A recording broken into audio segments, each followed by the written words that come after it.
বৈরী সময়ে বিজয়ের মাসে বিজয় খুঁজি। দর্শক, আমরা আগে আপনাদেরকে জানিয়েছিলাম যে ডিসেম্বর মাস আমাদের বিজয়ের মাস। 16ই ডিসেম্বর আমাদের বিজয় দিবস। কিন্তু পুরো ডিসেম্বর মাসকেই আসলে আমরা বিজয়ের মাস হিসাবে বিবেচনা করি, এই কারণে যে মাসের বিভিন্ন সময় বিভিন্ন অঞ্চল, বিভিন্ন শহর স্বাধীন হয়েছে, বিভিন্ন জায়গায় বিজয় অর্জিত হয়েছে। 2024 সালে সম্পূর্ণ ভিন্ন রকম পরিবেশে বিজয়ের মাস এসেছে আমাদের সামনে। আমরা বলছি যে একটি বৈরী সময়ে বিজয়ের মাস এসেছে।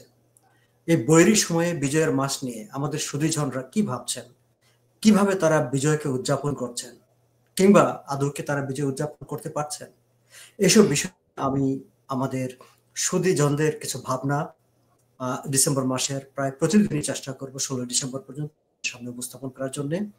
আজকে আমরা শুরু করছি বিশিষ্ট লেখক এবং বিদগ্ধজন টরন্টোর জনাব আকবর হোসেনকে দিয়ে।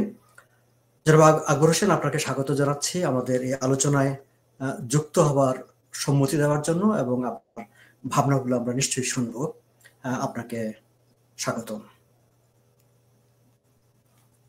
আমরা শুরু করব আপনার ভাবনা দিয়ে। এই যে বিষয়টি আমরা যে বিষয়টি আমরা বলছি, একটি বৈরী সময়ে বিজয়ের মাস এসেছে। এইবারের এই সময়ের আপনি অনেক বছর ধরে স্বাধীনতার পর থেকে আপনি বিজয়ের মাস, বিজয় দিবস দেখে আসছেন। এইবারের বিজয়ের মাস কিংবা বিজয় দিবস আপনার কেমন মনে হচ্ছে? আপনার কি প্রতিক্রিয়া হচ্ছে? দেখো, 1971 থেকে এই 1924-এর অগাস্টের 24 অগাস্টের আগে পর্যন্ত বিজয় দিবস নিয়ে কোনো প্রশ্ন উঠতে পারে এই সম্ভাবনা আমার মনে কোনোদিন ছিল না। এটা বাঙালি জাতির ধর্ম, গোত্র সবকিছু মিলিয়ে একটা জাতীয় সত্তার স্বীকৃতির দিন, বিজয়ের দিন। কিন্তু এই সময়ে 1924 সালে 5ই অগাস্টের পর এই বিজয় দিবস নিয়ে প্রশ্নের অবকাশ কেন আসলো? ইতিহাসকে যদি আমরা সামনে রাখি, তাহলে দেখা যায় যে কোনো বিপ্লবের মাঝে মুক্তির সম্ভাবনা লুকিয়ে থাকে। অন্ধকার থেকে আলোয় উত্তরণের প্রতিশ্রুতি থাকে। এটা আমরা ফরাসি বিপ্লবে দেখেছি, এটা আমরা রুশ বিপ্লবেও দেখেছি। এখানে আমার মতে মনে হচ্ছে যে এক অন্ধকার থেকে আরেক গভীরতর অন্ধকারে প্রবেশের একটা সমূহ বিপদ আমি দেখতে পাই। শেখ হাসিনা ভালো ছিলেন না, অসৎ ছিলেন, অন্যায়, অত্যাচার, উনি মিথ্যাচার যথেষ্ট করেছেন। কিন্তু বিজয় দিবসকে তার পতনের সঙ্গে সংযুক্ত করার কোনো মানে নেই যদি বিজয় দিবসকে আমরা সমস্ত বাঙালি জাতির, বাংলাদেশের বাঙালি জাতির মুক্তির দিন হিসাবে মেনে নেই। এটা বড় দুঃখের বিষয় যে আজকে বিজয় দিবস পালন হবে কি হবে না, এবং হলেও কিভাবে হবে, অথবা সেটা সবার হবে কিনা, এই প্রশ্নের যে জন্ম, এটা বাঙালি জাতির জন্য একটা লজ্জার বিষয়। এবং ইতিহাস বিচার করবে যে কারা সঠিক স্থানে এবং কারা ভুল স্থানে। এখন দেখি আমি যে বঙ্গবন্ধুকে স্বীকার করে না, তার মূর্তির উপরে প্রস্রাব করে দেয়, বাড়িঘর ভেঙে দেয়, তার সমস্ত চিহ্নকে মুছে ফেলতে চায়।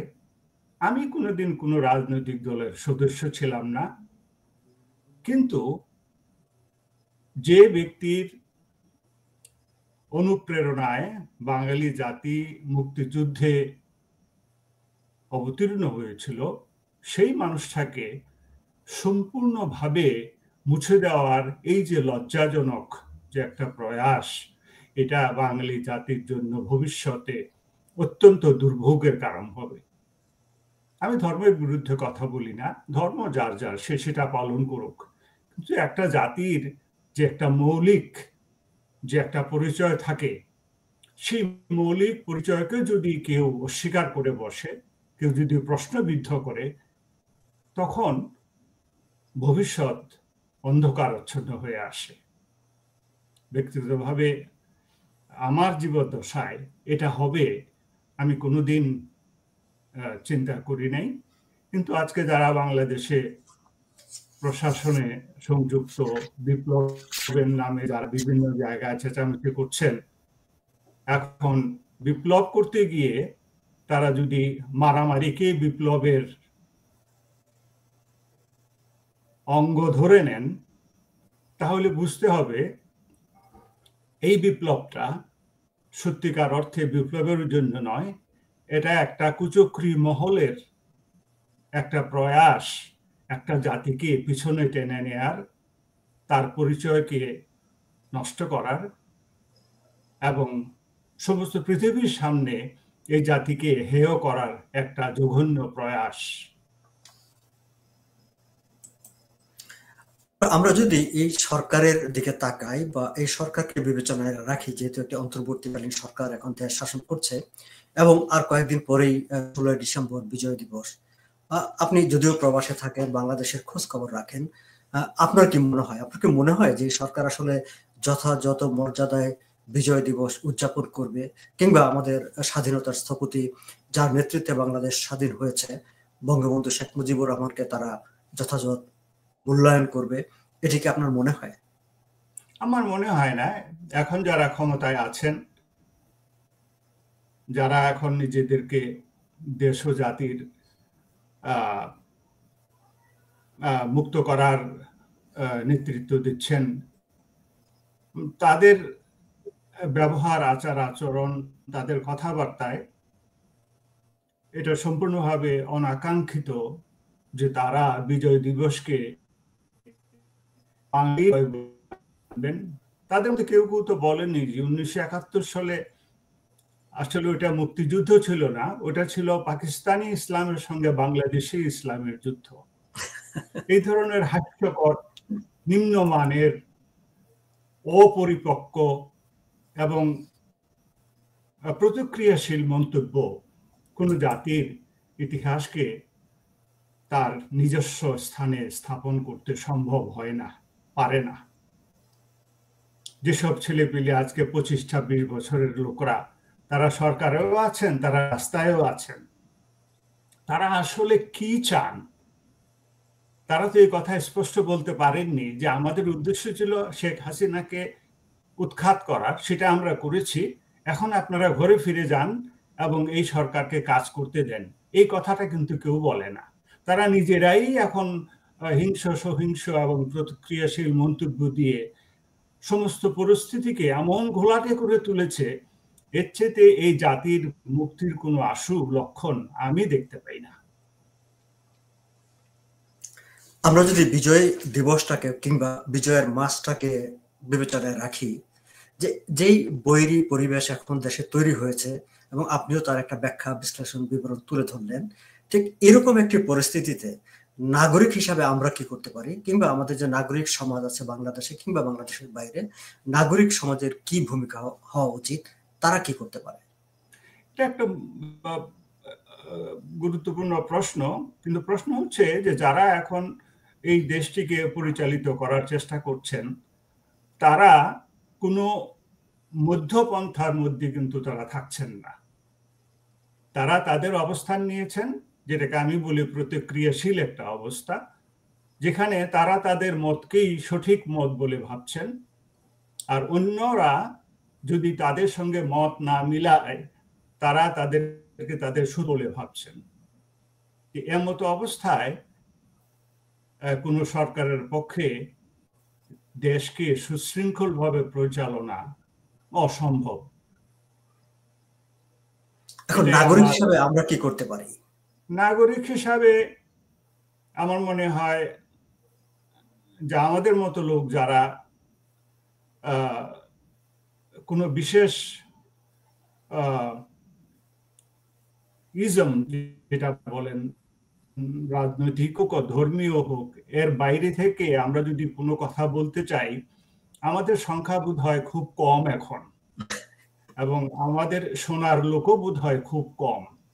কারণ যে উন্মাদ অবস্থার সৃষ্টি হয়েছে সেখানে কোনো কাণ্ডজ্ঞান সম্পূর্ণ মানুষের স্থান নেই বললেই চলে। এক একজন এক এক কথা বলেন, এক একজনের এক এক মত। এই মত অবস্থায় একটা জাতিকে সুগঠিত করার জন্য যে ঐক্যমতের প্রয়োজন, সেটা তো তারা হতে দিচ্ছে না। নাগরিকের পক্ষেই আমাদের মতো সাধারণ লোক যারা আমরা রাজনীতির সঙ্গে সংযুক্ত নই, আমাদের অবস্থান খুবই কঠিন।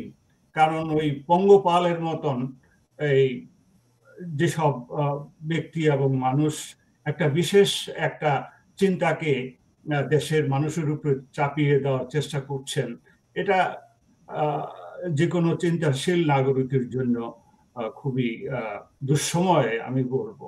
আমাদের কথা বলার এবং শোনার লোক নেই। আমরা কিছু বললেই আমরা বিশেষ এক ধরনের চিহ্নিত হয়ে যাই। কাজেই এই জাতির এই সময়ে ইতিহাস, তার সংস্কৃতি, তার সংজ্ঞা, তার পরিচয়, এসবের কোনো মূল্য বোধহয় এখন আর নেই। আমরা দর্শক হিসাবেই থাকবো কিছুদিন মনে হয়। যদি কোনো দিন মানুষের বোধোদয় হয়, মানুষ যদি তার কাণ্ডজ্ঞান ফিরে পায়, তারা যদি অশালীন রাজনীতি থেকে শালীন এবং সুশৃঙ্খল পথে ফিরে আসে, তখন হয়তো বা আমরা দুই কথা বলতে পারবো। এখন আমাদের দুঃখ প্রকাশ ছাড়া আমার মনে হয় না আমাদের আর করার কিছু আছে। এবং আবার যদি আমরা ঠিক বিজয় দিবসে থাকি, একজন সচেতন মানুষ হিসাবে, মুক্ত বুদ্ধির মানুষ হিসাবে, মুক্ত চিন্তার মানুষ হিসাবে, এবারের বিজয়ের মাসে এবং বিজয় দিবসে আপনার ব্যক্তিগত পরিকল্পনা কি? দেখো, আপনি কি করবেন? বাংলাদেশের স্বাধীনতার যে মূল মন্ত্র, এই জাতিকে একটা নিজস্ব পরিচয় দেওয়ার যে একটা চেষ্টা, সেটা ফলপ্রসূ এবং সত্যিকার অর্থে আমরা লাভ করেছিলাম এই 16ই ডিসেম্বর 1971 সনে। তখন পরিচিত হয়েছিল যে এটা একটা জাতি, এরা তাদের শত্রুদের পরাজিত করে নিজেদের পরিচয়কে স্থাপন করেছে। এখন এই পরিচয় কোনো দ্বিধা অথবা কোনো কি বলা যায়, ডিভাইডেড মেন্টালিটিতে কোনো সম্ভব না। একাগ্র যে মানুষ, যে বাঙালি জাতীয়তাবাদে বিশ্বাস করে, বাঙালি সংস্কৃতিতে বিশ্বাস করে, বাঙালি ইতিহাস, বাঙালি দর্শনে বিশ্বাস করে, আমরা আশা করব যে কিছু মানুষের ভিতর হলেও আমাদের এই আকাঙ্ক্ষা, আমাদের এই স্বপ্ন জীবিত থাকবে। এবং সময় বড় কঠিন জিনিস, সে কারোর জন্য অপেক্ষা করে না। অন্যায় যে করে তার পতন হয়। এই বিশ্বাস করেই আমরা বলবো যে আমাদের বিজয় দিবসের যে মাহাত্ম্য আমাদের অন্তরে, আমাদের বিশ্বাসে, সেটা আমরা যতদিন জীবিত আছি আমাদের হৃদয়ে জাগ্রত থাকবে। কেউ করুক বা না করুক, আমরা এখনো সৎভাবে বিশ্বাস করি যে 16ই ডিসেম্বরে আমরা জাতি হিসাবে বিজয়ী হয়েছিলাম এবং ইতিহাস তার সাক্ষী, এবং আমরা অনন্তকাল এই পরিচয়েই পরিচিত হতে থাকব। এ থেকে আমাদের কেউ রুখতে পারবে না, কেউ আমাদের আটকাতে পারবে না। আঘাত আসবে, বেদনা আসবে, দুঃখ আসবে, পরাজয় আসবে, অশ্রু আসবে, কিন্তু আমরা আমাদের স্থানে, আমার জাতি এবং আমার দেশ সে থাকবেই। নিশ্চয়ই আমরা কেউ আমাদের দমাতে পারবে না।